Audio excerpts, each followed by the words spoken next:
Tom, first of all, welcome back. First question, did you think this moment would happen again? Because it's been a long time since we saw you back with Wales. When you got that call from Bellamy, what was the ultimate emotion and reaction? Yeah, just really happy, excited to be part of it again. Like you say, it's been a long time.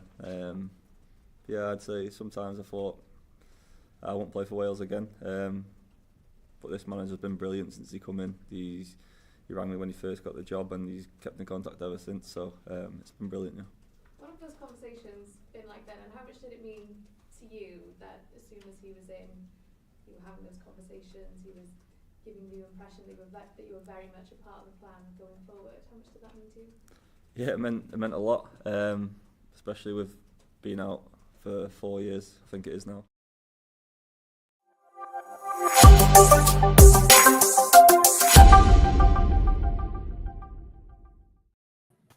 Yes, guys, I'm Si, and welcome back to Cardiff City World. Welcome back to the Cymru Am Byth podcast, the Wales podcast. It's been on hiatus for, it feels like, forever. We've just been so busy, which we'll talk about in a little bit. But we've been very busy, so we just haven't been able to get one in between. So it's been like a 3-month break, I think. It's incredible. But I'm very happy to be back and talking all things Wales this evening. And as ever, delighted to be joined by Big Daddy Harry. And you can check out Harry's channels, Harry Trades, Harry Trades, YT, and Harry on Wales as well. Welcome, my friend. How are you?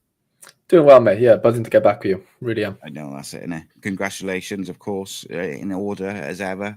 Thank you, mate. I appreciate it. Yeah, I'm on daddy duties these days. So, but yeah, always time to create some content with you. Yeah, always good. It's always, you've got to take a break and talk a bit of football, talk a bit of Wales, more importantly, mate. Definitely. It's, the first, obviously, we've had, the Nations League period, but it's the first qualifying campaign under Craig Bellamy. First of all, excited? Gotta be, haven't you? Big. I mean, it's a massive opportunity for us as a nation to kind of, show what we've done over the last however many games under Bellamy's been, 10 or 8 games or whatever, and kind of put that into, not to say the other games weren't like, didn't have anything on them. They did, but there's just a different feel about this. It's a it's a World Cup campaign. Like there's no time for, unfortunately, to figure things out. It should have been already figured out in the nicest way possible over those, however many games we've had already. And I believe they are. I'm not saying that pessimistically. I think they have been, even though we are under lots of injuries and stuff. There's a few fresh faces to brighten, freshen the squad up a little bit. And it's nice that we're starting off on paper with a decent enough fixture to where we can probably talk in quite confidence, or in a lot of confidence side that surely we get the the victory, don't we, on Saturday? Yeah, I mean it's funny, innit? Like even with such a great start under Craig Bellamy, you, as a Welsh fan, you always, I mean as a football fan, I guess as well, but you always have that concern that like you're going to come up a cropper against teams which you should probably beat. But yeah, you are right. We should go into this game with confidence. But to be honest with you, whoever we were playing at home, I'd be relatively confident that this team under Craig Bellamy would at the very least put in a strong performance. And then, depending on the opponents, obviously it would be depending on how it works out. But there is a lot of injuries and a couple of injuries to some really important players who've come to, really shine under Craig Bellamy. Harry Wilson in particular, Ethan Ampadu, I think, has been a solid player for Wales for the last couple of years anyway. But Harry Wilson in particular under Craig has done a very good job of kind of easing that burden that fell on the squad without Gareth Bale and without obviously Aaron Ramsey as well. That was big. And, I'm not saying it's just him, but like he's been the one in the creative sort of side of things who's really stepped up. But Daniel James being back to full form and absolutely flying in the championship is definitely a big plus, mate, isn't it? Massive. I think, yeah, you're right. He did, take on that burden that Bale left, in Wilson, and by God, he absolutely just went to a different level, didn't he, over the last 8 or so games under Bellamy. But yeah, he's injured. We're without him now. But like you said, the addition of Dan James, the addition of like a playing David Brooks, by the way, in the Premier League, you could argue Brennan's dropped off the boil a little bit, but, he's still in and around it. Like, he's not a million miles away from where you probably want him. I think that Harry Wilson, or him missing, it does get spread around quite comfortably now, to the point where, like, I'm not really worried, mate, who plays in that sort of, whoever plays up front, the middle three behind them, the two wingers and obviously the 10 and however he sets up, whoever's in those attacking creative positions, I'm quite confident that the things can happen, especially in a game like, the fixture Saturday, maybe against tougher opponents. I'm going to want, our strongest 11 if possible, but I'm confident, mate. I think we've got more than enough quality. And even, showing the clip then of Tom Lawrence coming back into the side, like, we've got a lot of quality. Like, we've got to believe in ourselves and back ourselves a bit. Like, I know we're a small nation and whatever, but we pack a punch. Like, we've got good players and a wicked manager who's, shown a lot of promise already. And I think, you've got to go in with, a lot of confidence on Saturday that we can put on a real show. And I know sometimes we say that and, it doesn't actually meet expectations or meet reality, sorry. But even without, the big players we've got enough, mate. We've got more than enough. Yeah, and I think, he's left out a couple as well. Ruben Colwell's one that kind of springs to mind, who's had a decent season individually, but probably doesn't fit Bellamy's sort of high energy, high pressing. So there's, and there's a few others maybe who probably feel a little bit disappointed. But then I look at it, mate, and I think, like you say, it's a game we should be winning. Hopefully it'll be I think it's sold out, or as close to sold out as could be. Yeah. The Dan James one for me, he always does all right for Wales. My thing with Dan James for Wales has always been, he always plays well, always tries hard, and he always seems to get at least 2-3 one-on-ones in a game. Unfortunately, he doesn't always take them. But I think part of that was because previously when he's played for Wales, he hasn't always been first choice at club level. So he's a bit like in and out. Whereas now he is Leeds United's main guy. Like, he's there, he's the guy, and he's stepped up to that. So I expect, same.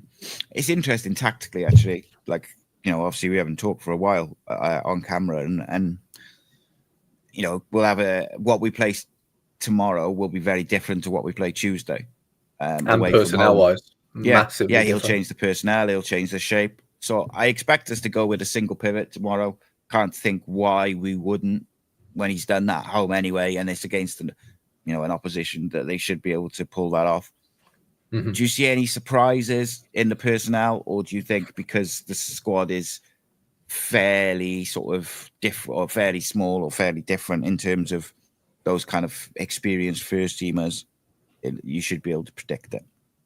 I think I feel like we've been here already, and we always try and predict, what Bellamy does, and he always seems to throw a left fielder in there. And I just think it is like, it's very hard to get the 11. I think you can probably get 1, 2, 3. I'm just looking at a prediction I did, 4, 5, 6. I think you can get 7 or 8 with like high confidence, to be honest. The positions up for debate for me are the goalkeeper, which we can definitely get into. One, he either goes with Cabango tomorrow with Rodon, or he goes with Ben Davies with Rodon, and then Connor Roberts comes in at right back, Nico at left back. I don't know which 4 is going to play, is my conundrum, basically. I think I've got a feeling Cabango might play with Rodon because he seems to love him at home.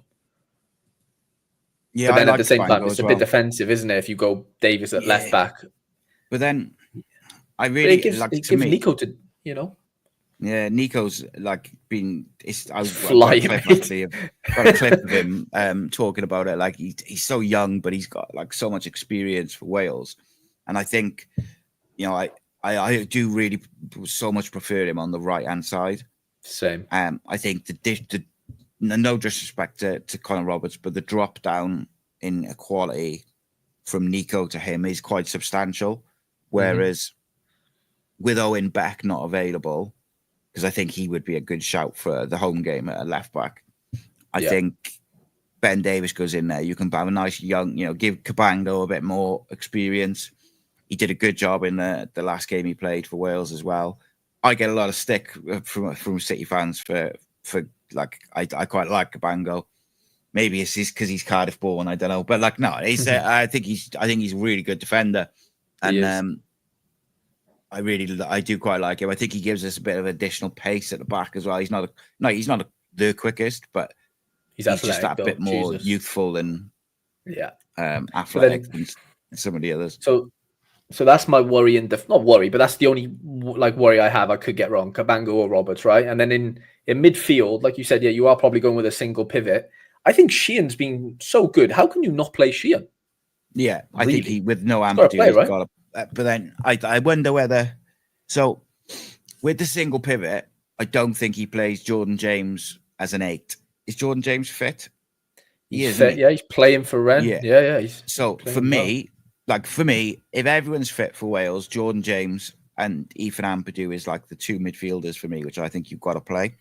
Agree. I also think they do very well together. Yeah. Obviously, Ampadu's out.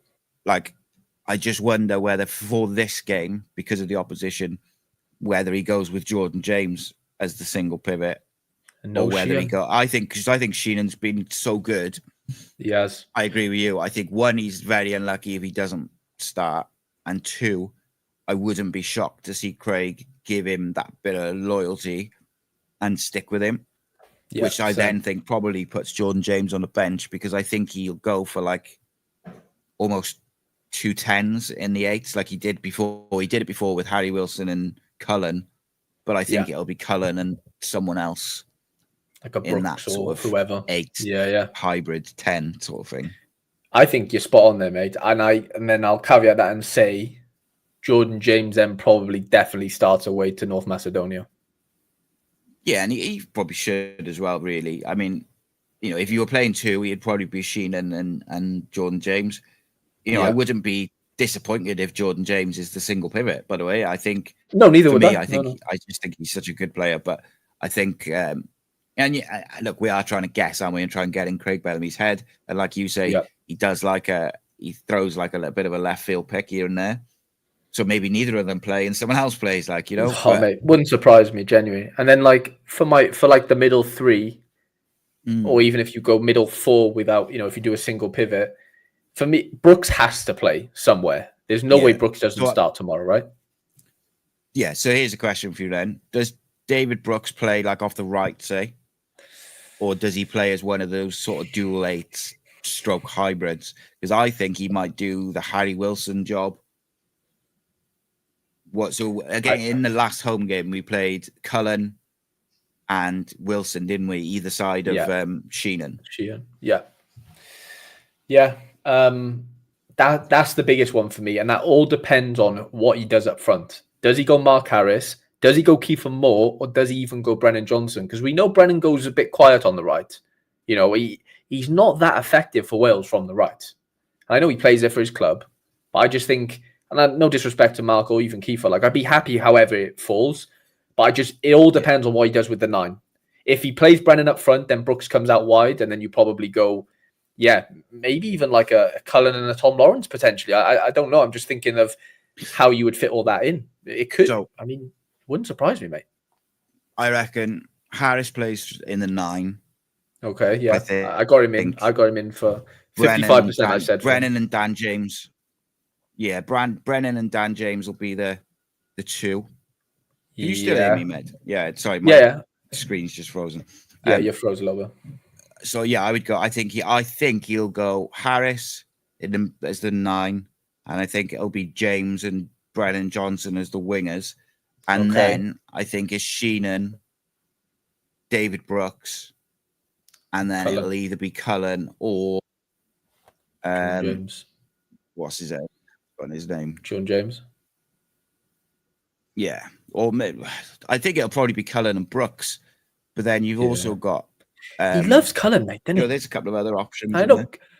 And Tom Lawrence could do that, one of those 8s as well, very easily. I know. Been playing for Rangers, used to the big atmosphere.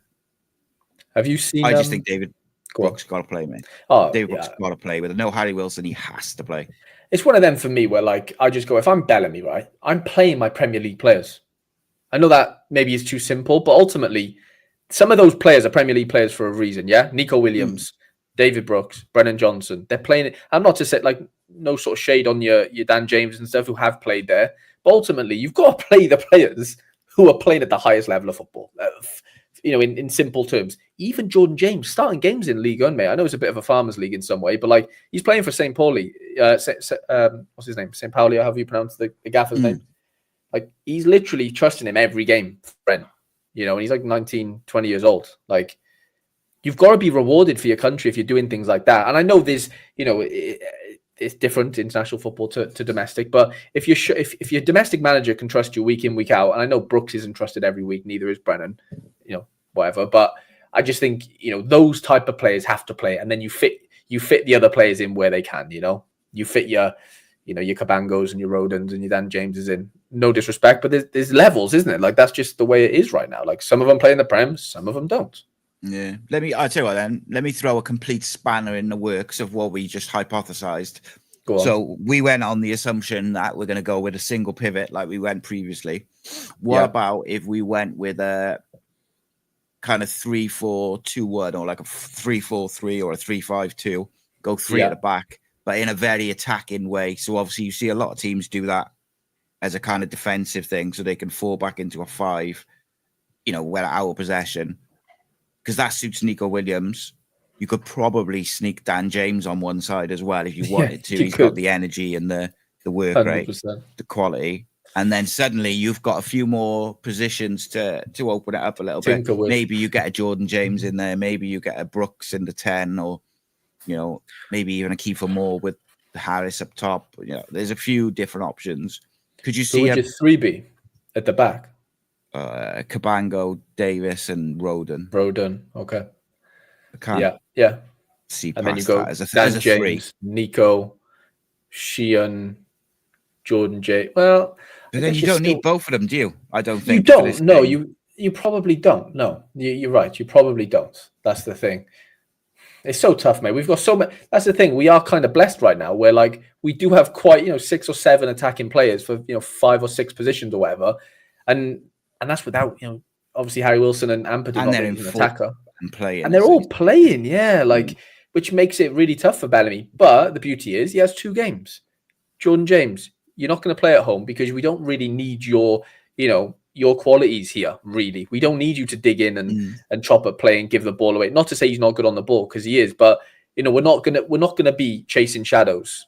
Not to say we will be necessarily away to North Macedonia, but there's more chance they're gonna have a bit more possession than Kazakhstan are. I'd like to think, Yeah, and also you'll want a bit more solidity away from home and exactly. Just to make yourself a bit more defensively solid. I could see if we do play whatever system and we've got 2 sort of deep, like a double pivot, I could see Tom Lawrence being one of the 2 alongside a Sheehan or a Jordan James, because I think he seems to like that sort of hybrid, like a midfielder, but also a 10 who can get about, but also is very good on the ball. So maybe like a Tom Lawrence slightly deeper, but it is fascinating because, and it's interesting really, because if you just go on what we've seen so far from Bellamy, it's probably going to be the single pivot, but you still can't nail down his 11, and you're still not 100% sure that it will be a single pivot, because he could go 3 at the back, he could go 2 up front. Like, he's very detail orientated as well. He is, and you'd probably argue, man. Maybe you wouldn't even have to argue it. The fact that it is a good problem to have, isn't it? It's better than having 11 guys that you like. For Poland, you just know 11 guys are just going to go out there. You know the exact 11 every time. Maybe not Poland, but you get what I'm saying. Like they're all the same. It doesn't really change nationality, for the national team. Whereas, we're in a luxury position where we do have a lot of quality in certain positions, which can only benefit us. Legendaries. It's but then I guess the other side of it is, so just very quickly on, like, one of the things Cardiff have struggled with this year is they've changed the system a lot, sometimes in games, sometimes game to game. And I feel like that has been an issue because sometimes the players don't understand the role that they're doing when it switches. So it takes a bit of time, or it becomes a bit disjointed. Whereas with Wales, we seem to be able to switch from that single pivot to 3 at the back to 4-2-3-1, and they all know their jobs, which I think is a testament to Craig Bellamy and his coaches, that they're so analytical and detail orientated. That's one side of it. But you've also got to be able to communicate that to the players collectively and individually in a way that they understand, they take it on board, and that you can switch from game to game, because not many teams would go, this is our home system, this is our away system. You know, teams set up differently at home and away. I accept that. But they don't necessarily have like two different formations. Mm-hmm. I think the biggest thing of all that, even though that is all amazing, like very impressive from Bellamy's doing, but the most impressive thing for me, mate, is the time frame he's doing that in. Yeah. He's getting days with these players, not weeks or months. He's getting days, you know, and that's the tough thing. You've got to compact so much information in a digestible way to players who are used to playing a certain way on a Saturday for their club team, and you know, and packaging it in a completely different way to where, you know, they need to understand it. And from what we've seen so far, mate, whatever he's telling them is like, you can just see it. It's just oozing out of them, body language wise, and just, you know, their abilities on the field. I was listening to a bit of the press conference, and I didn't manage to catch it all yet, but you know, he just always emphasizes just players expressing themselves. He knows we all know they're good football players. They wouldn't be professionals otherwise. As much as you can slag them off now and again and say this one's rubbish and that one's not, whatever, like, they're very good at their job. Otherwise, you'd be doing their job if you were better than them. Simple as, right? Same with any walk of life. But it's just very impressive that the contrast we've seen now from Rob Page's sort of, you know, dark days, unfortunately for us as Welsh fans, a couple of years, to, you know, the squad that has, I mean, there's a few bits and bobs, but it's the same core. And just the difference, a bit of confidence, and a like, I don't want to say this disrespectfully, but a manager where the players seem to want to play for him in the nicest way possible. That's what I'm seeing visually. That's not me speaking to any of them. That's just me just looking at the game and going, wow, these players seem like they really enjoy playing football for Wales. More so than before, you know, and that shows me. It shows body language wise on the pitch, like. But then, like, so at the start of the show, we played a clip from Tom Lawrence talking about, you know, being emotional, being back in the side, and the big game atmosphere. I got another one actually of Nico talking about that kind of team spirit, and you know, we win together, we lose together. But you're right, the body language is massive, mate, because there's a bounce about all of them. So that enthusiasm, that attention to detail, the passion for Wales, but also the clinical kind of look at the quality and what you need to do on the night.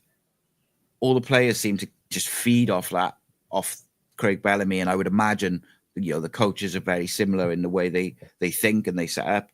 Whatever they're doing, like you say, the time of that they've got to do it, and to be able to like get that over to the players in a way that they understand, and individually and collectively is massive. And like Ian Gwyn Hughes said to me on Wednesday, that, you know, that first game against Turkey, when he literally had about like 2.5 days with them, because the first day they probably spent most of that being introduced to the new staff, or, you know, all the sort of things that come with like new regime. Like, you know? So 100%. He had such little time, and then to go and put that performance in, and then he's just built on that. He haven't looked back since that Turkey performance.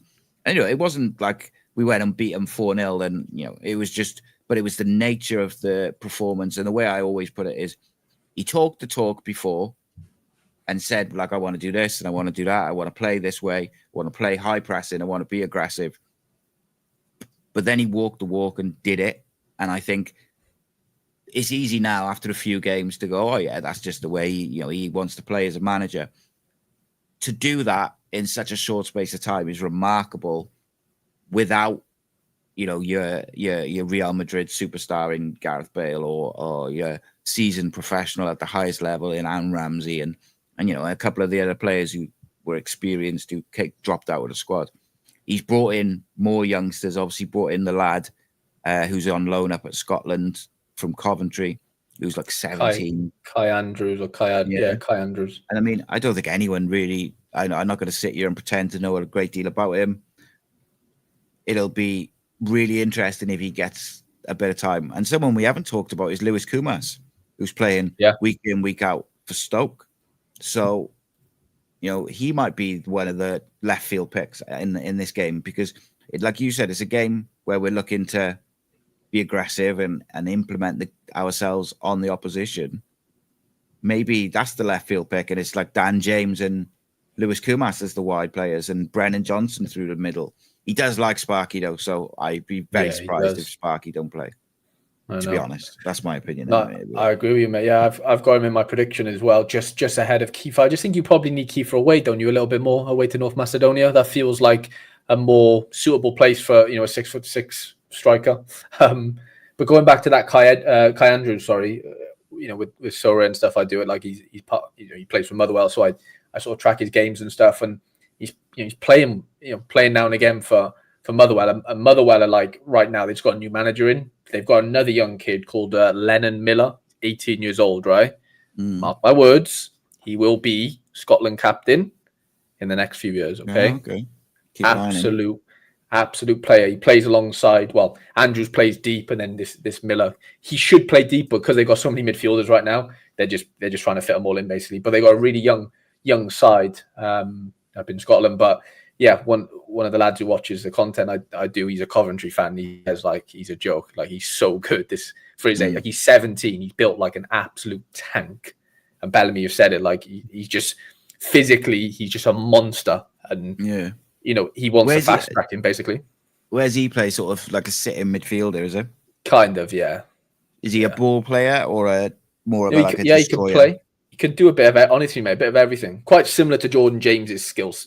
Everything you'd want a midfielder to do, can kind of do it. Yeah, like that's very aggressive, isn't it? Because and they need to cap him, mate. Otherwise, he could go elsewhere. That's the issue. That's why they brought him in more so than like anything else, I guess. Yeah, I think that's quite interesting. With obviously Ampadu out long term, I don't think Sheenan's going to be the guy just because of his age and he's coming quite late in his career. I think he's going to do a job for a couple of years probably, and then it probably will be phased out by some of the younger guys. If Kai Andrews continues with the way he's going, then he's going to be one of those guys. But I agree. Like, there's a few players like that where I'm like thinking, can we get them capped? Even Biancheri, I'm looking at in the 21s and the 18s, and I'm like, could we get him capped? Because I know that the Italian FA have already been down to Carrington a couple of times to meet him and his family and stuff. So it's like, can we get him capped? I know it seems naughty, doesn't it? But like, because he's not going to be near the first team anytime soon. I guess not. But you've got to play the game, haven't you? Like, that's the game. Everyone else does it, mate. Yeah, everyone else does it. I watched a bit of the live stream of the 19s whenever they played a few days ago against England, and I didn't watch the whole game. In fairness, I watched the first half, but he was quiet. Biancheri, they didn't get the ball well first half. England were unbelievable first half. It was ridiculous. Yeah. But I heard Gunter come out and say like they played better second half. So I can't judge it on one half. But Charlie Crew looked good.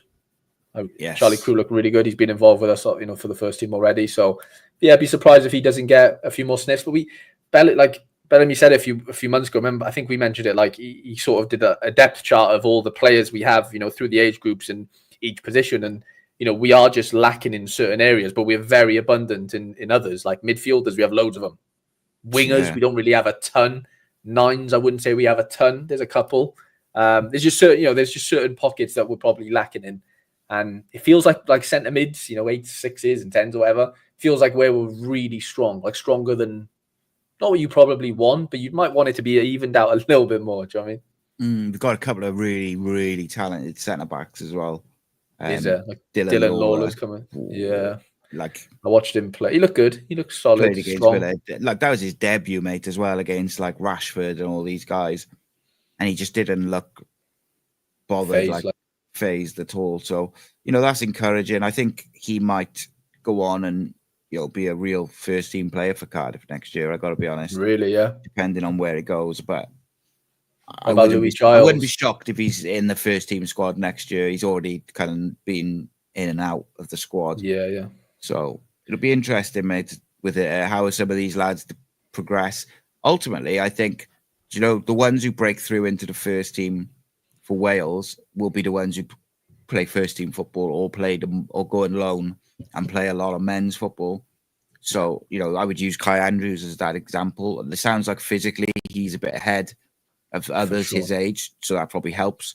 But the fact that he's playing men's football, first team football up in Scotland means that he's going to get a shout ahead of maybe an 18, 19-year-old who's just playing for a Premier League under 21s.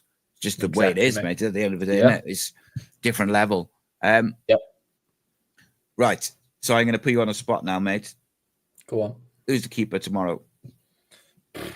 Jesus. Toss a coin, isn't it? Oh, it's really hard, mate. Yeah, it's really hard. The thing that makes me sway towards Darlow, right, is the reason of I don't think he would have brought him in the squads if he like didn't see him as a number one at some point. That's the not worry, but that's just the reason. My reasoning behind just edging towards Darlow. I just don't think you bring him into the fold, mate. If he isn't like legitimately got a real good chance of being a number one, which I guess isn't a shock. Like he shouldn't have been shocked on the phone when Bellamy goes, "Look, you could be our number one," because Ward isn't all that. Let's just be real. Could it be that he just wanted to have someone who was first team ready to compete? Maybe, yeah. I can't disagree with you. When he brought Darlow in, it felt like, well, he's going to be the number one now. Otherwise, why would you bring him in at that age? And Bellamy had to give both a chance. You can't just absolutely just go, Danny Ward, you're gone. Darlow's coming in first game, and that's him now. He's going to play every game, even when from Bellamy's first game against Turkey. I think you had to give it a fair go for both, and that's not to say that Danny Ward haven't been any good, mate. Because in fairness to him, good, haven't he? He's actually been good. The thing I can't keep not thinking about is obviously his fucking two game cameo for Leicester where he conceded like 8 goals. Bless him, and then he's bombed out the squad for like all season, mate. He hasn't been in the squad. It's a Leicester thing, though, isn't it? Like it's weird, mate. Yeah, not goals all season, like of course, but like, it's so bad, but like the abuse he gets on social media by Leicester fans. Have you seen it? I can imagine. Oh my god, mate! Like if you just search his name when he plays, scary, mate. But look, I'm not letting that cloud my judgment too much. I just think I'd be very shocked if Darlow comes into this side without a bit of reassurance that like if you do well in your 4 games, and Ward has as well. I'm probably still going to go with you. Like I, in the nicest way possible. I'm not saying Bellamy said that directly, but I think that's what I'd be thinking if I'm Bellamy. I'd go. So, do you think he picks a keeper now for this campaign? Yeah, I'm pretty sure he's told us that. It's going to be. No, it's not going to be rotated. I'm sure he said in one of the press conferences, someone asked him, "What are you going to do with the keepers?" Each will have 4 games each in the Nations League, and I'm going to pick a definite number one when qualifiers come up. I'm pretty sure he said that. So let's hope and I'm sure you'll stick to his word, is Bellamy, right? So yeah, I'm going Darlow, mate. Yeah, I think for me, the thing which Darlow edges for Wales, if you just look at it in purely Wales performances, Danny Ward's been pretty good. I think the one thing which edges it slightly is Darlow with his feet is a bit more composed. But then I look at it, and then in those 4 games, Danny Ward was really good with his feet. So he was, wasn't he? He surprised us genuinely when we used to speak, wasn't it? It was like he would pull off some really good balls in that, and I was very impressed. I was actually more impressed with Darlow's sort of shot stopping and stuff, if I'm being honest. And that might be because he played away. He was very good. He was, wasn't he? Like away to Turkey, he was very good. So maybe we just saw more of that because of that reason. But then I say that Ward played away to Iceland, and he scored no goal, but it was a bit unfortunate, I guess. I don't know. I just think it'd be harsh on Ward in some ways because he has given a good account of himself, but you can't play both of them in goal. So one of them has to be disappointed. And I think I would be shocked if Darlow doesn't get number one. I would. Yeah, it's one of them, mate, isn't it? Like he's going to probably have to make a decision. I probably, like I say, I think I look at it and I think it's probably Darlow.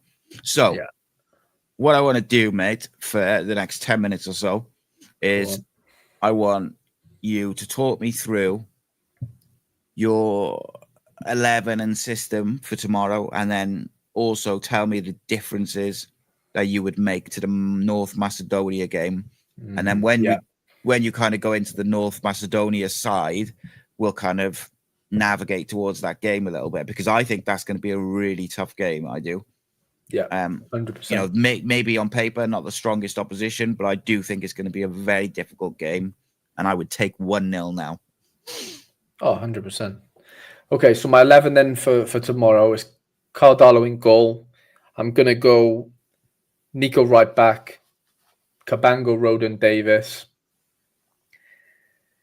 You've swayed me away from the Jordan James thing for now. So I'm going to stick my neck out and say Sheehan's on his own. I'm going to say Brooks and Cullen are in the 8 and 10. So as the 3, let's say. Brennan one side, Dan James the other. And I think Mark Harris leads the line, which leaves, Jordan James on the bench, I guess. Connor Roberts on the bench. Whoever else.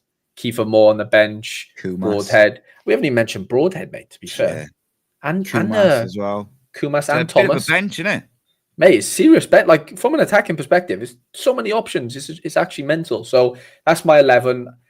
So if he goes, I'm not going to get it all right. I'm sure something's different. Something will be different, won't it? I agree with that. Like, he'll throw a left field in there. Let's say I could see a sort of situation where if he goes with the single pivot, depending on how the game is going, 20 minutes to go, I could see like Kai Andrews coming on. If we're comfortable, I could see Kai Andrews coming on and having his debut and just, go and enjoy it. But I could also see a situation whereby if it's a bit close, we switch to a more traditional double pivot and he puts Kai Andrews alongside Jordan James or Sheenan and goes that way. But I do expect if we're going to see Kai Andrews, I kind of think we're more likely to see him tomorrow. Although, if we go with a double pivot on Tuesday, then maybe he comes on for one of them as a direct substitute anyway. So I suppose, either way. It could work either way, couldn't it? Interesting. And then my differences then from what I think the Macedonia game will look like is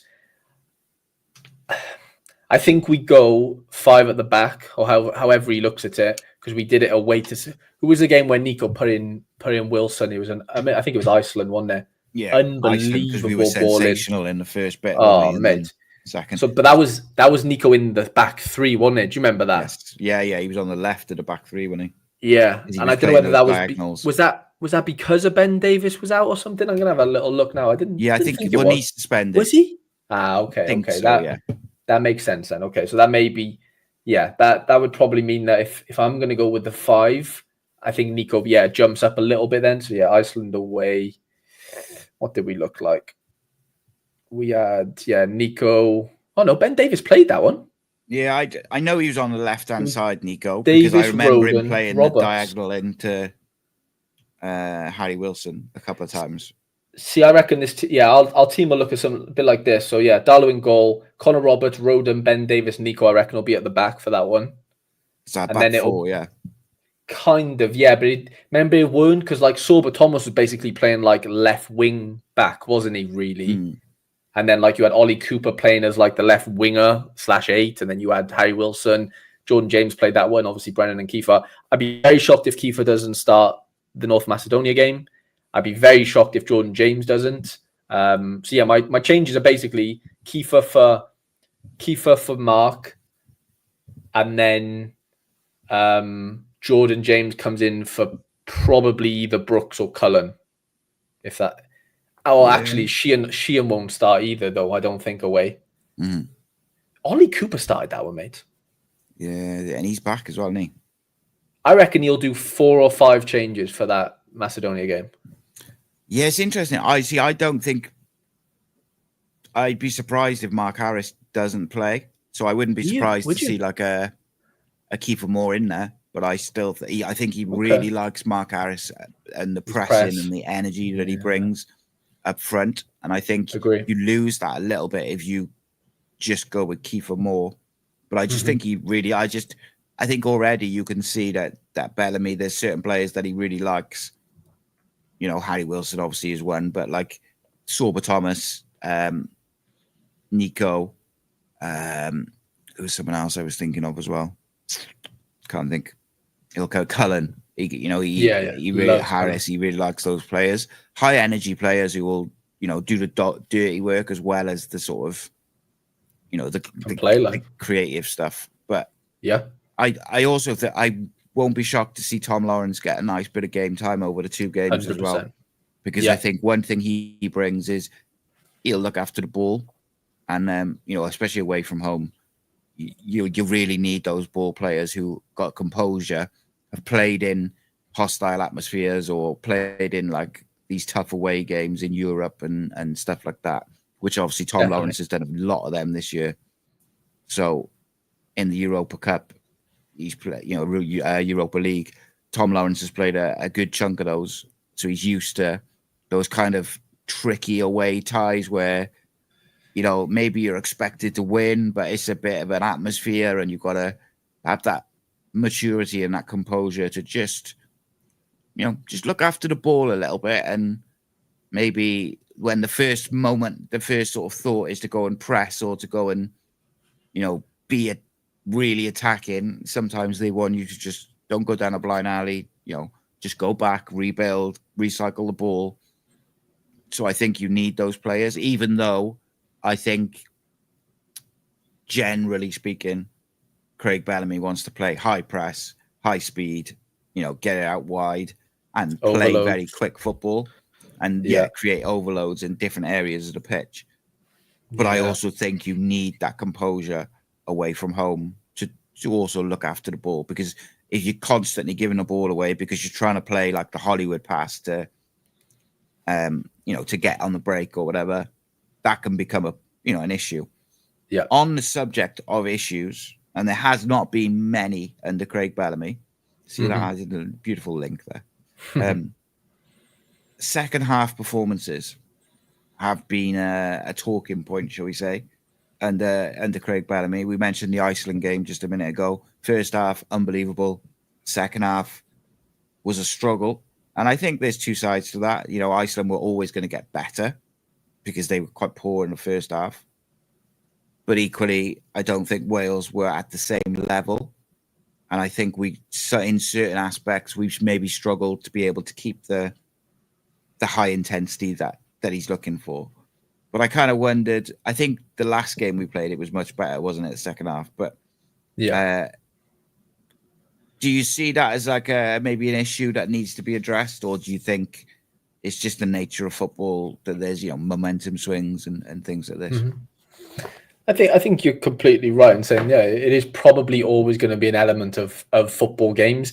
Should it be as apparent as like one half is a complete contrast to the second? Maybe not. It should be blended in a little bit in there. The big thing I'm thinking of when you were saying that though, mate, was I'm pretty sure when we were talking last, we were talking about the majority of our starting 11 not playing games of football for their club. And I mean 90 minutes, right?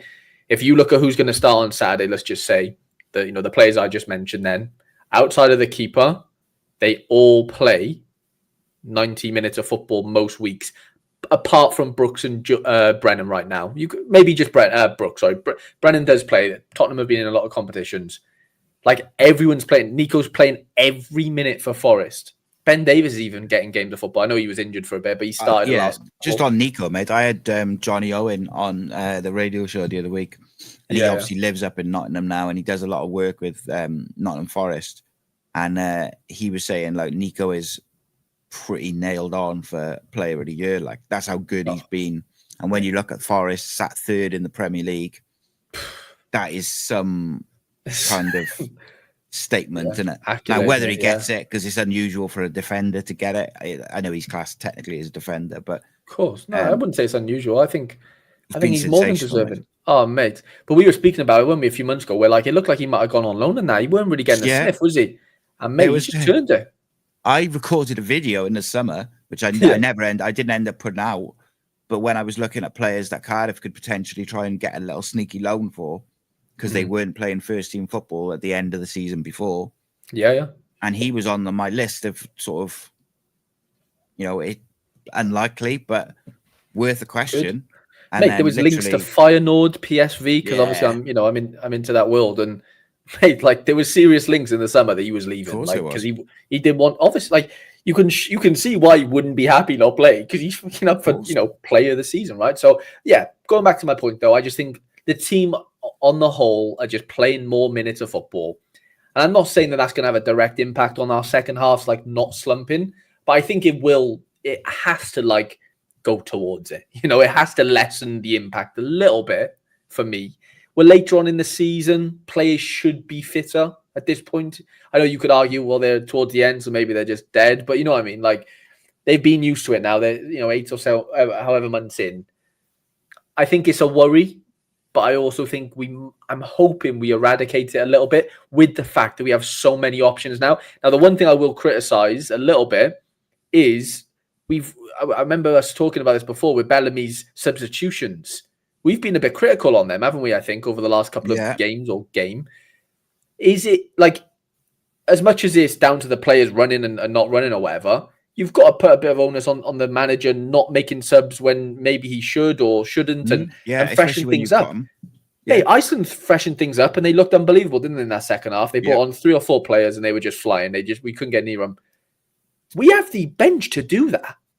So should we do it? Probably, yeah. Because you'd like to think, I know the groove of the game might change, but you'd like to think the freshness of those legs could maybe counteract that. What do you think? Yeah, 100%, mate. I think it was Kumas was one of the ones we were like, God, this was a game for him on the break, coming off the bench second half, and he didn't get on. So I think there's a few. One player we haven't really touched on who has been very impressive under Bellamy and had a bit of a resurgence. I actually thought he was injured, which is why I didn't mention him earlier on. Is Sorba Thomas. He's been pretty much ever present for Craig Bellamy for Wales. So there's every chance, I think, that he could play. Starts. He could play that left wing back role tomorrow instead of, if we did go with an attacking 3 at the back, you could easily see him and Dan James or him and Nico Williams as the kind of wing backs. If Nico slotted in as one of the 3, you could be very attacking. I'd be a little bit disappointed if Nico played as one of the 3 because I think it takes away his attacking aspect. But Sorba Thomas has been excellent under Craig Bellamy. So a bit like Mark Harris, I'm almost expecting him to be in and around those starting 11s for at least one of the games. I'm just looking at Sorba's minutes now. So like prior to, after his last game for Wales, which was Iceland, he played 17 minutes. He started the first game against Turkey, in November. Since then, mate, he started 4 games for nonce. Which is a bit worrying. He had 2 assists in one of them. He's been on loan, hasn't he? Sorry, no, ignore me. No, yeah. He's like, I don't know, like, weren't in the squad for the first game back. On the bench, didn't get a minute. 15 minutes, 17 minutes. 90, 78. Then on the bench again. Not in the squad for 2. On the bench for 2, didn't even get a minute. 5 minutes, 11 minutes. And then he just recently played 83 and 70. So he's coming off of playing, good minutes in the last 2 weeks or so, which is positive. Because you wouldn't want to play this. Before that, mate, he played 16 minutes since January 24th and Feb. In a month, he played 16 minutes, Yeah, so that's an issue, isn't it, at the end of the day? That was our issue with every player in the squad. Yeah, well, I mean, this has been our issue for years, really, isn't it? Exactly. It's getting players playing.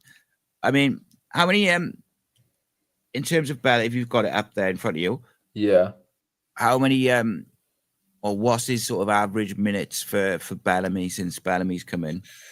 I can tell you exactly. So you don't have to give me the exact one, but no, I can give you every time he's played. So you've got. I'd be really fascinated by it because he feels like he's been ever present.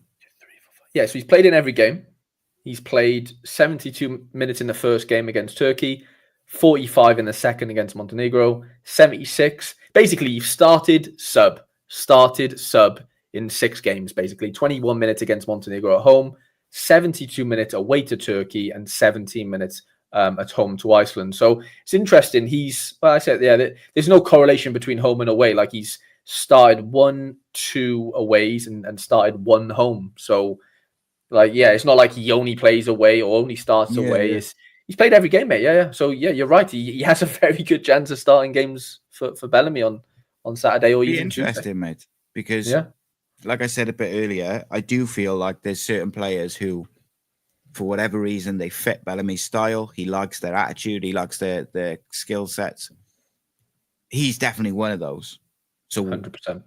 Again, I would say I wouldn't be shocked at all if he's in the starting 11 tomorrow. Like we said, though, mate, there's going to be a left field pick somewhere. Maybe Adam 100%. Davis will start in goals or something. I don't know. Like, it's just let's have a look. Just have a quick look at the squad and see if there's Jay De Silva maybe. But I think we're going to go more attacking. He likes Ollie Cooper though as well, doesn't he? So he does, doesn't he? That's another one there. But then I guess what he's doing is he's building these squads of players he likes. You know, Broadhead, Cullen, and he Harris. trusts as well. Yeah, I mean? And I think that's a big problem. You know, that's a big thing, and that's one of the reasons why Ruben Colwell's not in the squad, because I think he doesn't think that he can do that sort of high energy pressing. Even though Ruben's stats for you know, getting the ball back and winning the ball back are really good for an attacking player, I think he doesn't have that high intensity pressing style, and I think he wants to see more from him. For sure. And until he feels like he can trust him as a Welsh player, he won't be in the squad. And I was one which was like, I wonder how Ruben felt when the squad was announced, because he's played a lot of football this year. When he sees a 17-year-old who's only played a handful of games, would he be, would he be disappointed? And I'm sure he was, but also he needs to kick on and go that extra bit now to establish himself in the Welsh squad. I think Colwell, like the thing that kills Colwell is just like he seems so laid back. Yeah. As a footballer, style, isn't it? Yeah, it just goes against him. Unfortunately for a Bellamy, like Bellamy's so high intensity as a player. I know he's chilled out now as a manager, like he's not shouting on the rooftops and stuff, but he still likes high intensity. He loves short distance speed work and being able to cover ground really quickly over short distances. Colwell's 6'4", 6'5", man.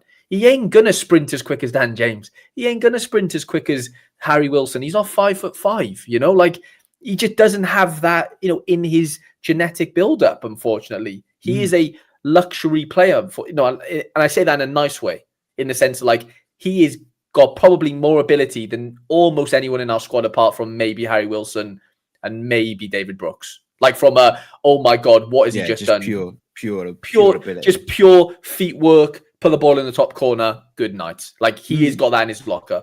Not many players in that. Sorba Thomas doesn't have that in his locker. Like, let's just be honest.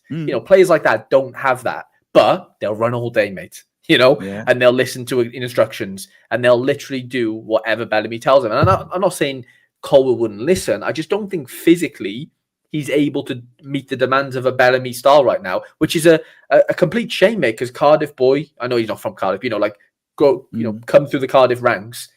Like, it'd be an amazing story if he was, Wales's like next number 10. Like, we haven't really had a 10 for years. Do you know what I mean?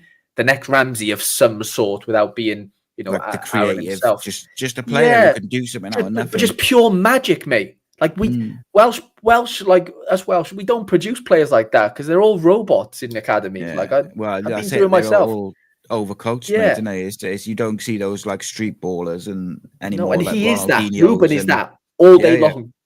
And I just think, unfortunately, Bellamy isn't looking for that right now. If we had a better team around him, because I think our team's great. Like, I do think it's a really well-balanced team.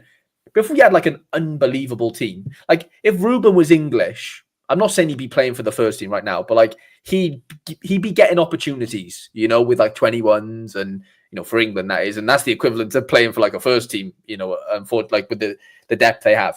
I think if he was like a French player in Ruben, like I keep an eye on a lot of the French under 21s and the Spanish lads, I guarantee you he'd be in and around those squads. And I mean like the first teams, just on his pure ability, because they wouldn't, obviously there's a big focus on, tracking back and all the defensive side of the game. You've got to have both, right? I get it. But Ruben Colwell has Premier League ability, but he just needs to be harnessed in the right way. Yeah, I mean, those countries as well, they always have the ball, like in the attacking areas, they'll always have a couple of ballers, won't they? And there are a couple of just like unique players. It's interesting, mate, because I also think, there's been a couple of clubs, Premier League, who've shown an interest in him, like Villa and Southampton. And I also think if he went to Villa now, he would work his way into this team eventually, and he would be playing with better players. More suited to playing for them than he is for Cardiff.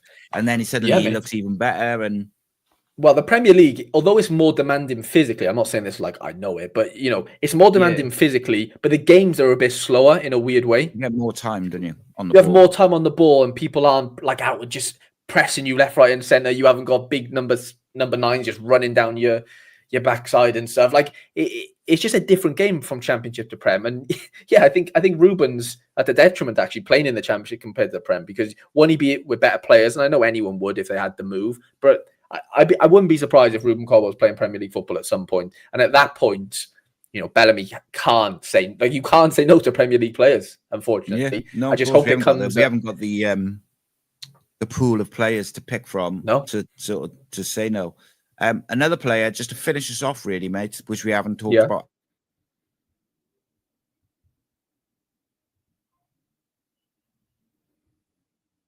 at all. You still there? I am now. Yeah, sorry, you cut out then. I didn't hear much of that. Yeah, sorry, mate. Don't know what happened then. It just all went a bit funny. I said that just to finish us off tonight, one player which we have not talked about, Rabbi Matondo, back in the squad. He's a player I really like, and what I'd like to see is he was not in the squad.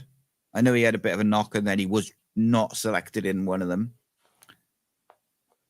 He's come back and he's playing a bit, and Rangers fans love him. Is he someone you think could get some game time over these two games? Maybe tomorrow's the one for him, probably.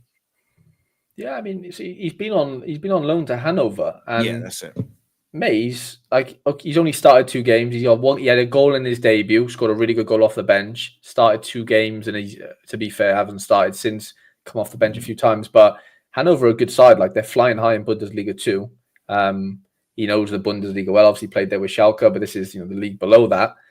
I don't know. Rabbi's one of those ones where I just think he probably had too much too soon. Like from like going from City to Man City, and then obviously getting the move to Schalke. Like, I think he's had a lot of money and like distractions. Like, and I only know this because I kind of know people who know him, type of thing, right? And I just think he's probably never fully focused on football in the nicest way possible. Like, I've heard some stories at Schalke, which I probably won't say here, but just madness. So you can imagine what footballers get up to, right? They're only human. But I just think he really needs to realize that he isn't everyone I spoke to who's played against Rabbi have just said he's the best footballer they've ever played against. Like, he's just actually unstoppable when he's got the ball at his feet.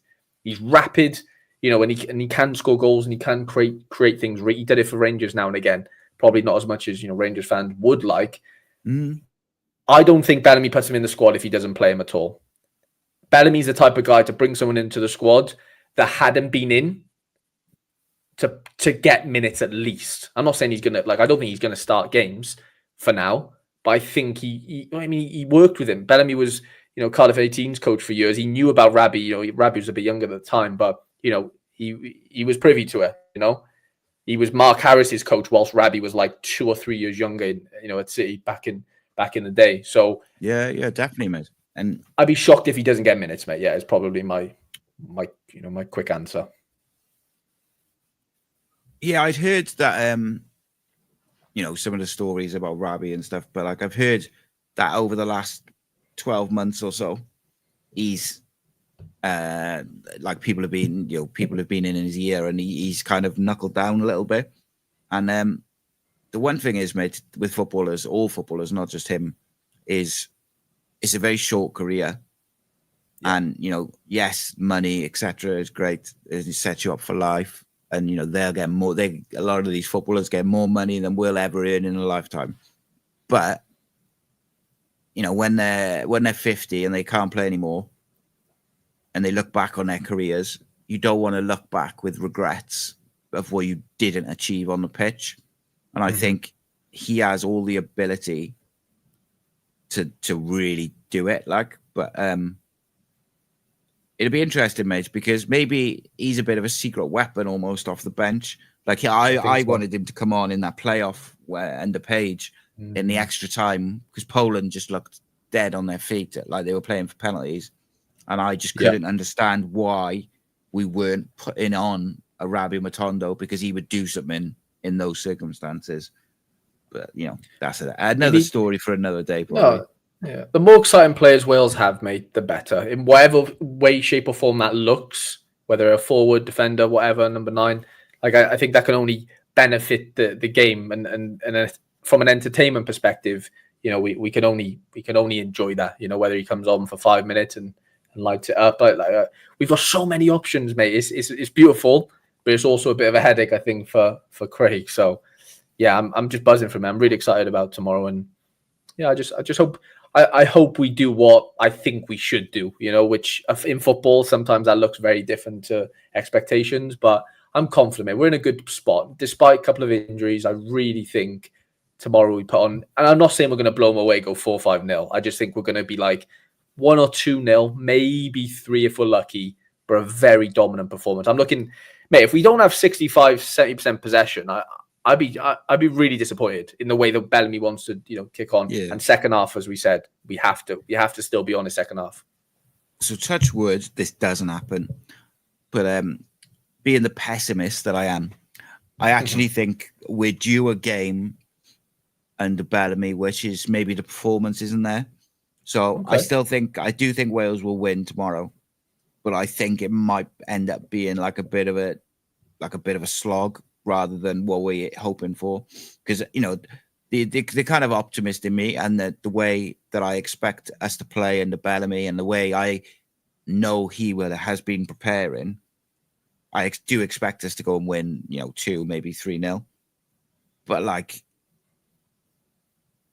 yeah, do you know what I mean? I've got just a little bit of worry that we're due maybe an underwhelming performance under him, because everything has been so good under him. Yeah. It's almost like, when's that other shoe going to drop? But maybe that's just the history of being a Wales fan for 40 years. Maybe, yeah. I hope so. But mate, I'm just looking at their past results. I'm not going to disrespect Kazakhstan, mate. They 2023, they beat Northern Ireland 1-0. I know Northern Ireland aren't an amazing outfit, but beat Northern Ireland at home. They beat Finland away 2-1. And most recent results, yeah, they've lost 5 of 5. They lost 4-0 to Austria, 5-0 to Norway, 2-0 to Austria, 1-0 to Slovenia, 4-0 to Austria again. They haven't scored a goal in 5 games, right? And then the game before that, they drew 0-0 with Norway somehow. So yeah, they've got it in them, mate. They've got it in them to nick a result for as long as possible. Yeah, that's our worry, goal, isn't I think, will be the key, won't it? Yeah, with the way we start, I'd like to think we get a goal first half and to ease the nerves and allow Kazakhstan. They have to come out at that point, don't they? They can't just sit in if they're 1-0 down. That's the beauty of the Bellamy thing. If you manage to get a goal early on, it means the other team comes out, which means more space in behind for us, from a speed perspective and whatever. But yeah, they're not. It doesn't seem like there's. But okay, last 5 outside the question, they had a few good. They only beat Denmark 3-2. Wow. So yeah, Wales got a bit. The one thing is we can't be overconfident. Just looking at, I just had a quick look at their squad, because years ago, back in the day, you had San Marino and Kazakhstan and these types of countries with the greatest of respect. They weren't full-time footballers. Whereas you look at those teams now, a lot of them play all across Europe in Champions League and Europa League. I just look at now, they got a Zenit St. Petersburg player, they got a Besiktas player. These are proper footballers. They're not, they're not part-timers, they're not amateurs. I'm sure some of them are not at the level, but they have got a kind of core of some, they've got a couple from Astana, which, is not a great Europa League side, but it's a side that gets in the Europa League every year. We'll win a couple, lose a couple. Mm-hmm. They're proper players, mate. And if Wales aren't switched on, or we have a bit of overconfidence because of how it's gone so far under Craig, that's when I think we might get that sort of underwhelming performance. And the thing which worries me then is the second half has not been to the level. But there we go, mate. It is what it is. Let's be positive. Yeah. So what's your score prediction for tomorrow and for Tuesday? Did we say Monday we got to do a show, didn't we? I think we said Monday, yeah. So we'll do a proper preview for the North Macedonia game. But give us a prediction for tomorrow. I'm still sticking with that. I think we do get the clean sheet. I think we win 2-0. And I'm saying Brennan gets the first. and I'm going to say Dan James gets the second, and then we make a load of subs around the 65th, hopefully, and then we're still quite fresh. But the game kind of fizzles out a little bit. Mind you, we didn't really speak about Joe Allen either, by the way. Just on a little side note. Like, mate, the strength is a joke. And one of the things Bellamy said before we go, Bellamy was waxing lyrical over the fact that, like, Joe Allen's been our best midfielder for years, one of our best, whatever. And he was saying, like, I wouldn't ask Kai Andrews to come into the squad had I not had a Joe Allen in the squad to show him the ropes. Like, he literally said, like, Kai Andrews is coming in because Joe Allen is going to show him everything he knows. Literally said that word for word. That's what I think is great. I don't think Joe plays now, really, if I'm honest. Like, I think not. Like, he might play like 20 minutes. He might come on. There. Yeah. I just don't see. I don't see that. With the greatest respect, I don't see the need to start him when you've got Jordan James. Sheenan's been doing a great job, and I said earlier, I think Sheenan's all right for us now for a couple of years to fill in when James or Ampadu's not about. Like Joe, and then if Kai Andrews hits the ground running, that's kind of another one. And then you've obviously got Tom Lawrence and people like this. It's just his age, mate. Ultimately, like he's still got the football brain and he's still got the skill set, but his age catches it ultimately. But it does. You can't ask for a better mentor. No, he's played 17 minutes since January 21st, where he played 55 against Cardiff. You can't beat him, mate. Aaron Ramsey, Joe Allen. I was looking at they were talking about Johnny Evans on the radio, like he's turned 38 in January or whatever, like, and he's got a bad back, like, and it's just like, yeah, because he's nearly 40. But it's like, Jesus, no wonder he's got a bad back. I don't know. Already looking forward to Monday, mate. I'm sure we'll be going back and forth over text tomorrow. But what's your prediction, though, Si? 10-0 Wales. No, come on. I think 3-1 Wales. Like, that's optimistic as well. Like, I've got a nasty feeling about tomorrow. I'm much more confident about Tuesday, weirdly enough, because I think Tuesday's a much more difficult game. But I think it is. It is way harder. I think, like, in the players' heads and everything, I think they know that, so they'll go and do it. And maybe that's just me. Like I said, it's the heartache in it of being a Wales fan for so long that you're waiting. Scarred, aren't we? You're just waiting for that sort of. And I don't think it'll be a bad performance, and I still think Wales will win. I've just got a nagging feeling that it might not be as good as it's been under Craig Bellamy so far. But equally, that's because he has set such a high standard already as Wales manager that everyone is expecting 3-4-0 tomorrow and, cut 2-1 or whatever on Tuesday, and we're going to top the group. And it's like, let's just do one at a time and make sure we get 3 points at the end of the day. I'll take 1-0 tomorrow, mate, and be happy with it. And me, all day long. Yeah, I'm all for that. 100%. 1-0, I'll take it. So I think same time Monday, like 9 o'clock, it'll be, is it? Perfect, mate. Yeah, let's do it. Works better for you, doesn't it, with the Barbie? Nipper. What I will do, mate, is to see us out. We'll hear from Nico Williams. Why not? Big thanks to the Welsh FA for sending the clips over. But let's go about which one should we go for? Let's go about the one of talking about team spirit and the fan support. Seems like a good way to go out. You might not be able to hear the question being asked. There is subtitles on there, but the rest is all good.